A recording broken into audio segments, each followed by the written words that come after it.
Hi, it's Jay with WePigs. It's WEEPIGS, wepigs.com. And I want to talk briefly about miniature pigs as pets and pig ownership and pig breeding. There are hundreds of varieties of pigs worldwide and dozens of varieties of miniature pigs that would be considered pet pigs. I breed as a hobby Juliana pigs, miniature Juliana and miniature Vietnamese potbelly pigs. The miniature pig industry is relatively new to the U.S. and as such there are not real standards as people would like to believe in pig breeding. The terms micro, teacup, mini, all of these are marketing terms and they're bandied around loosely. And unfortunately there's the promise of a 15-pound full-grown pig is all too common and often not an honest statement. Pigs are like people. You can't guarantee the size of a pig full-grown any more than you can a person starting at birth. People change, pigs change over time, their environment changes, their food is a factor. A lot of things are a factor, and genetics are a factor.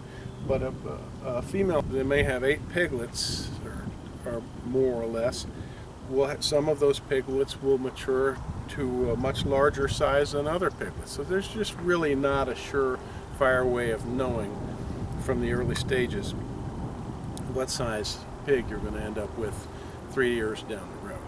So I just want to give an overview, and I want to give some warnings and tips on how to choose a pig as a pet.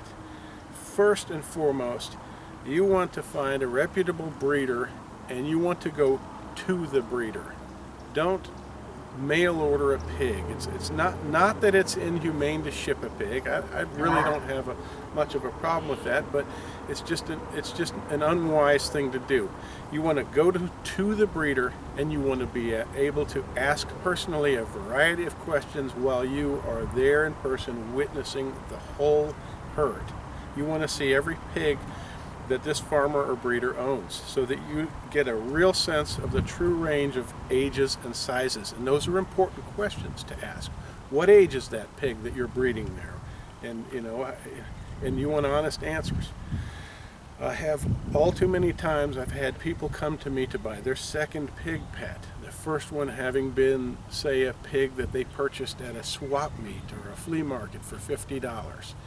They've never seen this person before. They're in a swap meet looking around and they see a box of piglets and it's just irresistible. So they grab one, they bring it home, flash forward 3 years or even 2 years, and they've got a 250-pound pig that they cannot manage and cannot possess.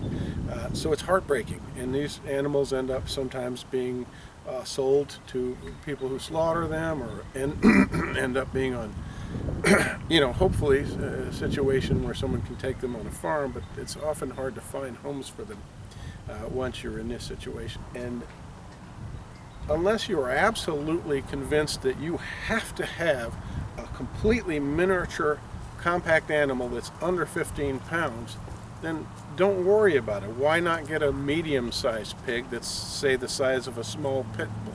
That's a good-sized pet. Just know that a lot of breeders will make a lot of promises and you really don't know what you got for 2 to 3 years. So I would not recommend these animals to everyone. I don't like to sell to people who live in small confines. In fact, I've refused a lot of offers from people who live in apartment buildings. I've even had people who live in dorms and apartments on college campuses come and try to buy pigs from me, and that's just not fair to the pig, and eventually the owner will find out they didn't do themselves any service either. Pigs are a herd animal. When they're separated from the farm, they have a great deal of anxiety until they adjust to the new surroundings and bond with you, the new owner, and your family. You will then become their herd. That's a very important transition in the life of a pet pig.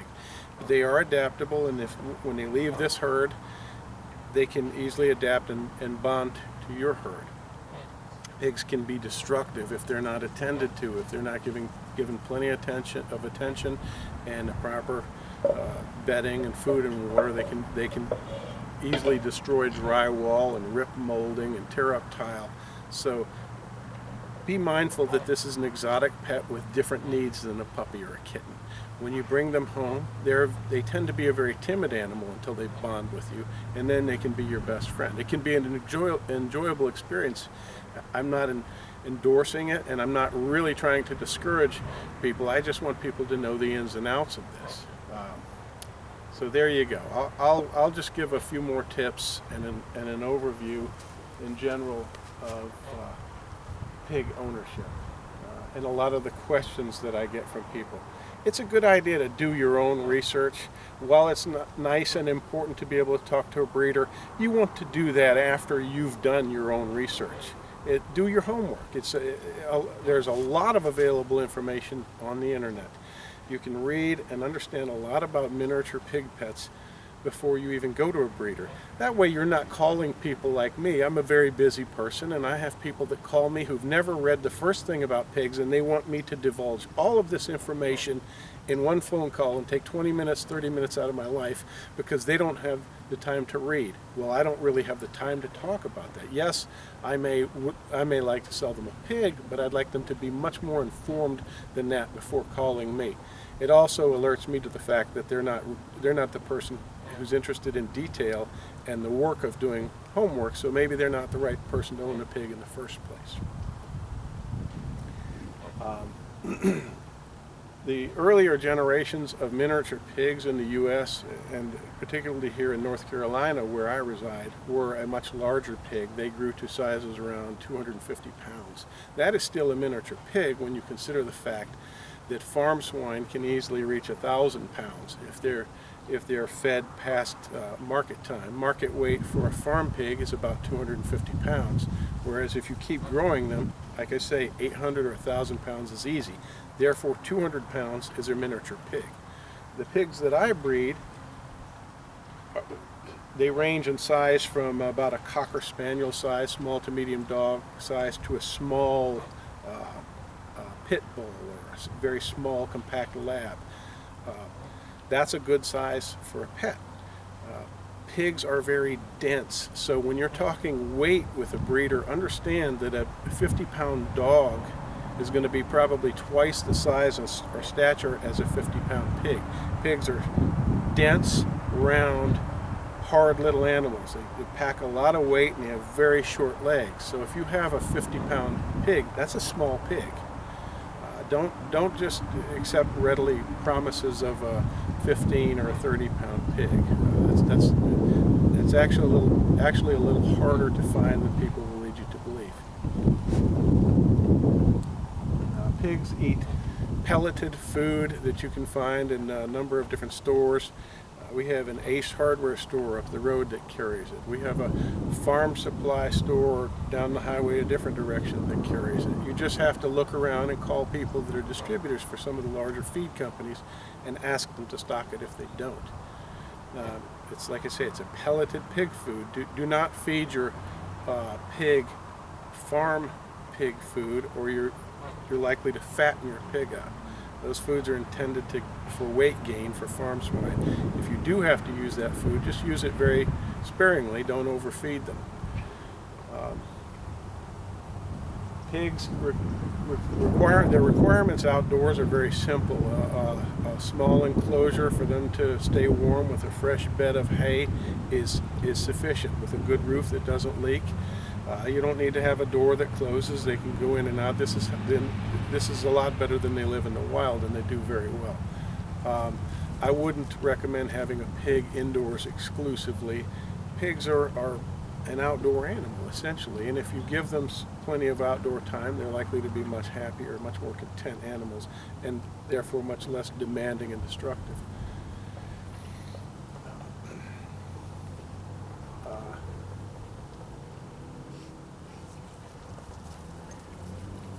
Pigs get along well with other animals. I've had several dogs in and out of, they go in and out of the pig pens, and they're pretty much oblivious to each other. They're fine with children generally. You want to be careful with very small children. I wouldn't leave a pig unattended with an infant, for example. Who knows? You never know what's going to happen. You just have to use common sense. But around small children, they're generally fine. If a pig lashes its face towards you as an aggressive move, you don't want to spank the pig, because they don't forget these things, and you don't want to give them the sense that you're abusive. It's just a slight tap on the nose and telling the animal no is usually enough to get them to understand that the behavior is not acceptable. So like I say, they're very easy. They easily assimilate into a new environment as long as they're given plenty of attention and proper food and water and shelter.